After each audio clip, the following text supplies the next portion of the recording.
Oke, nah di video kali ini kita masih membahas seputar teori VCPR, yaitu bentuk-bentuk geometri molekul yang lainnya, kayak gitu ya. Oke, untuk mengulang sedikit bahwa konsep dari VCPR ini yaitu tolakan antar elektron yang membuat suatu molekul itu memiliki suatu geometri, bentuk senyawa yang stabil, kayak gitu. Kalau misalkan kita ambil contoh CO2 nih misalnya ya. Nah, elektron-elektron yang ada di CO2 ini cenderung lebih stabil, makanya bentuknya linier. Nah, kenapa lebih stabil? Karena kalau kita perhatikan bahwa elektron-elektron di O yang ini dan elektron yang ada di sini, di O satu lagi, itu cenderung untuk berjauhan. Karena mereka berjauhan, akhirnya tolakannya itu jadi minimum. Kita tahu bahwa suatu muatan yang sama itu akan tolak menolak. Dengan dia berjauhan kayak gini akan membentuk suatu senyawa yang stabil. Jadi meminimalisir tolakan. Beda contohnya seperti kasus H2O. Banyak sekali ketika kita menggambar H2O itu seperti ini bentuknya. Yang mana ini tuh kurang tepat menurut aku. Kenapa kurang tepat? Karena bentuk yang paling stabil ialah seperti ini, bentuk V. Artinya elektron yang ada di O dengan elektron yang ada di H itu diset ya sedemikian rupa itu menjauh sehingga tolakannya lebih minimum. Semakin minimum tolakannya, maka semakin stabil struktur tersebut. Nah, konsep ini yang disebut dengan VCPR, kayak gitu ya. Kalian bisa cek di video sebelumnya untuk penjelasan lebih lengkapnya. Di video kali ini aku ingin bahas nih template-template lain atau bentuk-bentuk geometri lain nih yang bisa kita temuin. Pertama adalah bentuk dari segitiga bipiramid. Nah, template dari segitiga bipiramid itu sendiri ialah kalau misalkan aku punya suatu atom pusatnya kayak gitu, kemudian dikelilingin oleh kayak ini, bentuknya seperti ini, kemudian kayak gini, dan ini. Nah, yang ini tangan-tangannya. Ini adalah bentuk dari segitiga bipiramid. Oke, kalau sudut ikatannya kayak gimana, Dis? Nah, sudut ikatannya kalau kita perhatikan yang perlu kita highlight di sini ialah garis lurus ini yang pertama. Garis lurus yang ini, kita tahu kalau garis lurus itu kan 180 derajat. Oke. Nah, terus yang ini, yang siku-siku kayak gini, ini adalah 90 derajat. Oke, jadi siku-siku antara ya bagian ini sama bagian ini, kayak gitu. Kemudian selanjutnya apa? Sudut antara ini. Sudut antara ini dilihat dari bentuk segitiga planar yang telah kita pelajari sebelumnya. Ya, segitiga planar ini tuh kemarinya 120. Kalau kalian ngelihat ini, terus kalian gabungkan dengan ini, akan mirip seperti bentuk segitiga planar yang ada di sini, kayak gitu ya. Jadi sudutnya ini yang ada di sini tuh 120 derajat. Contoh yang paling cocok buat bentuk dari segitiga bipiramid itu adalah PCl5. Oke, PCl5. Kalau kita hitung nih elektron valensinya, P itu berapa? P itu kan 5. Terus Cl berapa? Oh, Cl itu juga 7 ya, 7 dikali 5 jadi 35. 35 tambah 5 itu 40. Karena 40 itu kelipatan 4, kita tahu itu, maka tidak ada pasangan elektron bebasnya. Berarti kalau misalkan aku punya P dengan elektron valensi 5, maka kelima-lima itu terpakai oleh Cl5. Dan ini make sense karena Cl-nya ada 5, tangannya ada 5 kan. Nah, bentuk yang paling masuk akalnya seperti apa? Ya seperti yang ada di sini. Kalau aku bikin ya, katakanlah ini P-nya, terus di sini Cl-nya kayak gini. Oke, kemudian di sini lagi. Dan di sini lagi. Ini adalah bentuk yang paling stabil untuk PCl5 yaitu segitiga bipiramid. Nah, itu untuk bentuk pertama yang kita bahas. Kemudian bentuk kedua itu ada tetrahedral, tapi tetrahedralnya itu terdistorsi. Oke, terdistorsi. Nah, maksudnya kayak gimana, Dis? Nah, kita tahu bahwa template dari tetrahedral, karena tetra itu 4, kalau aku bikin CH4 ya, di bentuk yang paling sederhana dari tetrahedral, awalnya kan kayak gini. Nah, ketika suatu senyawa yang memiliki tangan 4, kan kita sebutnya tetrahedral. Ketika dia memiliki PEB, nah ketika dia memiliki PEB, dia menjadi terdistorsi kayak gitu ya. Jadi tempelnya seperti apa di kira-kira? Ya udah, tempelnya di sini atom pusatnya dengan PEB yang ada di sini. Kemudian ini tangannya kayak gini lagi. Jadi tangannya tuh ada 4. Yang membedakannya dengan tetrahedral biasa, kalau tetrahedral terdistorsi ini dia ada pasangan atom bebasnya. Oke. Di sini tangan-tangannya. Jadi ini adalah bentuk dari tetrahedral terdistorsi, atau kita bisa bilang bentuk jungkat-jungkit karena mirip seperti jungkat-jungkit gitu ya. Oke, contoh yang paling masuk akal apa? Misalkan kalau aku punya suatu senyawa SF4. Oke. Kita tahu bahwa elektron valensi dari S itu kan 6. Sedangkan F itu ada 7. Karena 4 dikali 4 jadi 28. 28 tambah 6 itu berapa? 34. Karena 34 bukan kelipatan 4, berarti kita bisa menyimpulkan bahwa ada PEB kayak gitu ya. Oke. Jadi kita bikin di sini karena F-nya 4, nggak mungkin F-nya menjadi atom pusat. Tentu saja yang menjadi atom pusatnya itu adalah S kan, karena dia sendiri. Oke. Kemudian F-nya itu ada 4 karena valensi dari F atau F itu adalah golongan ketujuh yang memiliki valensi sama dengan 1, artinya dia hanya bisa membentuk satu ikatan kayak gitu. Akhirnya ya udah, di sini elektron dari S yang siap untuk dipakai berikatan dengan elektron dari F. Ini elektronnya, di sini pasangan atom bebasnya, di sini lagi, sini lagi, sini lagi. Kalau kita hitung ya, kita hitung nih, 2, 4, 6, 8. Karena dia ada 4 tangan, 8 dikali 4, 32. 34 dikurang 32, itu ada 2. 2 lagi apa? PEB-nya. Pasangan atom bebas punya siapa? Punya S. Jadi ini adalah salah satu trik untuk menentukan apakah struktur logis yang kita buat itu punya PEB nggak di atom pusatnya, bukan di tangannya ya. Jadi trik ini digunakan untuk menentukan PEB yang ada di atom pusatnya, bukan di tangannya kayak gitu. Jadi SF4 ini kalau aku bikin rumus garisnya ya akan menjadi seperti ini, yaitu apa? Di sini S-nya dengan pasangan atom bebasnya, di sini F-nya. Sorry, kita bikin agak jauhan. S-nya di sini F-nya, sini F-nya lagi, di sini F-nya lagi, dan ini F-nya. SF4 ini adalah contoh ya untuk tetrahedral terdistorsi. Bentuk selanjutnya apa lagi? Oke, bentuk selanjutnya itu ada bentuk yang namanya bentuk T.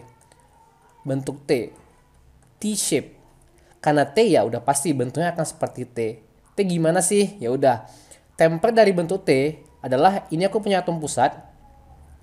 Kemudian aku punya 2 pasang elektron bebas.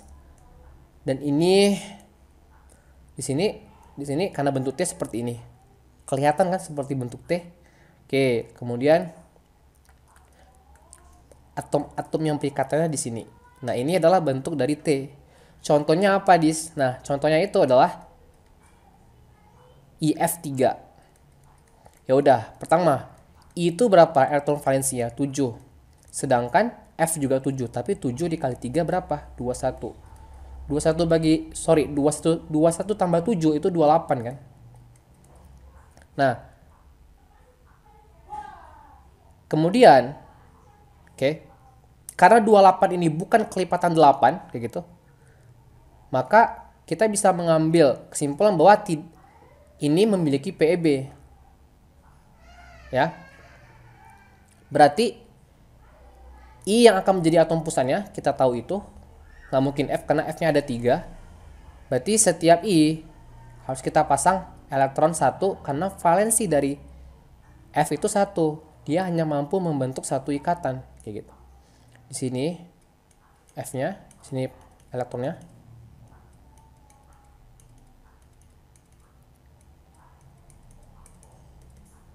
Kita hitung sekarang ya. 2, 4, 6, 8. 8 dikali 3, ya karena tangannya 3, itu 24. 24. 28 kurang 24 itu berapa? 4. Berarti ini ada PEB yang tinggal di sini punyanya I. Gitu.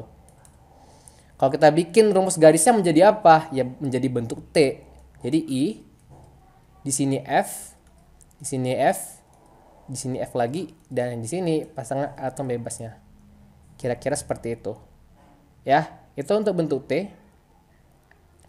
Kemudian bentuk oktahedral. Nah, oktahedral. Template dari oktahedral itu adalah pertama kita bikin dulu atom pusatnya. Terus ada tangannya di sini. Kemudian tangannya yang seperti ini. Nah, oke. Kemudian di sini X. Oke, ini adalah bentuk dari oktahedral. Nah, bentuk oktahedral ini aku bilang cukup penting karena dua bentuk geometri berikutnya hanya modifikasi dari oktahedral kayak gitu. Tapi sebelum itu kita bahas dulu nih oktahedral. Oke, oktahedral berarti kita punya berapa? Kita punya 6 tangan. Contohnya apa? Contohnya ya SF6 kayak gitu. Oke, S itu elektron valensinya berapa? 6. F itu elektron valensinya 7. 7 kali 6, 42. 42 tambah 6, 48. 48 itu kan bisa dibagi 8 ya. Berarti dia ini kelipatan 8. Karena dia kelipatan 8, kita bisa mengambil kesimpulan bahwa gak ada PEB. Jadi S itu yang elektron valensinya ada 6. Karena F itu ada 6 tangannya, jadi semua itu terpakai kayak gitu. Semua elektron dari S itu terpakai sebagai atom pusatnya. Oke, ya udah. Gimana dong? Ya gampang kan, F itu cuman valensinya 1, tangannya 1. Tinggal kita ikutin aja bentuk seperti ini. Berarti S kayak gitu. Terus aku bikin F-nya ada di sini. Lagi kayak gini. Sorry, ini bukan kayak gini. Ini F yang ada di sini, kemudian sini lagi, dan nah ini adalah bentuk dari ya oktahedral, contohnya SF6 kayak gitu. Oke. Nah, kemudian setelah kita memahami oktahedral, baru kita memahami modifikasi bentuk-bentuk ya geometri molekul dari oktahedral. Namanya apa? Namanya itu adalah segi 4 piramida. Nah, ini penting nih. Segi 4 piramida. Gimana geometrinya, Dis? Oke, pertama atom pusatnya dulu. Aku punya atom pusat. Terus yang sama tuh apa? Yang sama itu adalah ini sama. Ini sama. Ini juga, ini juga, ini juga. Kita bisa ngelihat nih, kita balik lagi. Nah, sama kan? Yang membedakannya di bagian sini yaitu di bagian atasnya itu kita ganti, kita switch dengan apa? Dengan PEB. Aku merahkan aja PEB-nya ya. Kita switch dengan PEB. Tapi template-nya itu hampir mirip modifikasi dari oktahedral kayak gitu. Contohnya apa? Nah, contohnya itu adalah IF5. Oke, IF5 contohnya. Lagi, elektron valensinya berapa? Oh, I itu 7. F itu 5, 7 dikali 5, 35. 35 tambah 7 itu 42 kan? Nah, 42 apakah kelipatan 8? Bukan. 42 bukan kelipatan 8. Karena dia bukan kelipatan 8, maka kita bisa mengambil kesimpulan bahwa, oh oke, ini bakal ada PEB. Kayak gitu ya. Nah, I. Karena I Berarti valensi dari F itu kan 1 karena dia di golongan ke-7 kan. Ya, oke. Berarti minimal harus terbentuk satu ikatan. Paling nggak harus ada satu ikatan kan. Maka itu harus rela berbagi elektronnya itu satu-satu. Jadi pertama satu di sini, satu di sini, satu di sini, satu di sini, dan satu di sini. Kita lihat sekarang. F. Oke, di sini F dengan elektronnya di sini. Kemudian ini F lagi. F lagi. Kemudian F lagi. Dan di sini. Kita hitung ya. 2, 4, 6, 8. Oke, oktet. Terus 8 dikali berapa nih tangannya? Ada 5 tangan kan? 8 kali 5, 40.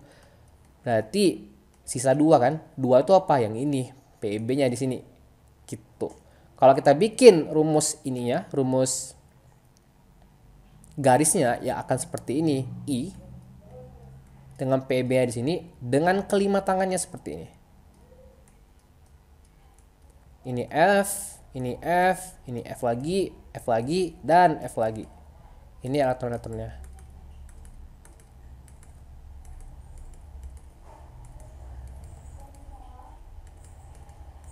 Oke, ini adalah template dari segi 4 piramida. Kemudian yang terakhir itu adalah segi 4 planar. Oke. Sama, ini adalah modifikasi lagi dari bentuk oktahedral. Nah, segi 4 planar itu punya template seperti ini. Aku punya atom pusat di tengahnya nih. Oke. Dan di sini PEB-nya. Kemudian aku punya tangan di sini, tangan di sini, tangan lagi, dan tangan di sini. Kalau kita lihat yang membedakan apa? Di sini kan kalau oktahedral itu ada di sininya dan ada di sininya gitu kan. Tapi ini kedua tangannya yang tegak lurus kayak gini tuh, dia itu diganti dengan PEB. Jadilah segi 4 planar. Kayak gitu. Contohnya apa? XE F4. Berarti xenon F4. Xenon ya udah, berarti dia harus rela membagi satu elektronnya untuk F kayak gini. Berarti kayak gini.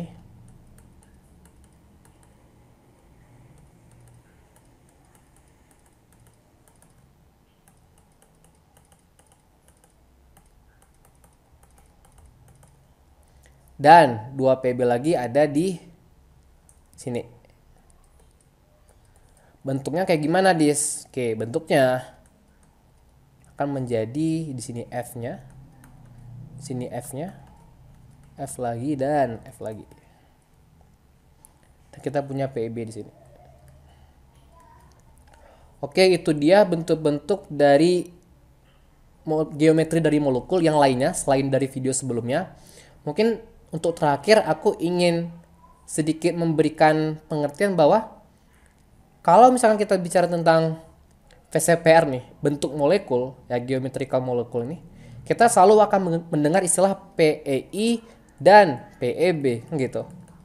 Nah, PEI itu adalah pasangan elektron ikatan. Jadi elektron yang dipakai untuk berikatan. Atau simpelnya apa? Simpelnya itu jumlah ikatannya berapa. Jadi misalnya kayak segi 4 planar ini. Berapa PEI-nya? Ada 4. Kenapa? Ikatannya ada 4 gitu. Kemudian PEB-nya berapa? Ya pasangan elektron bebasnya ada 2. Kita hitungnya 2 karena PEB ini pasangan. Kita bukan hitung elektronnya, tapi kita hitung pasangannya berapa. Pasangan elektron bebas berarti pasangannya ada 2 pasangan. Nah, nanti salah satu cara kita untuk menentukan geometrikal molekul adalah misalkan, oh aku punya 4 PEI dan 2 PEB. Nah, ini akan merefer ke segi 4 planar. Gitu. Oke? Nah, sekian dulu untuk video kali ini dan selamat belajar.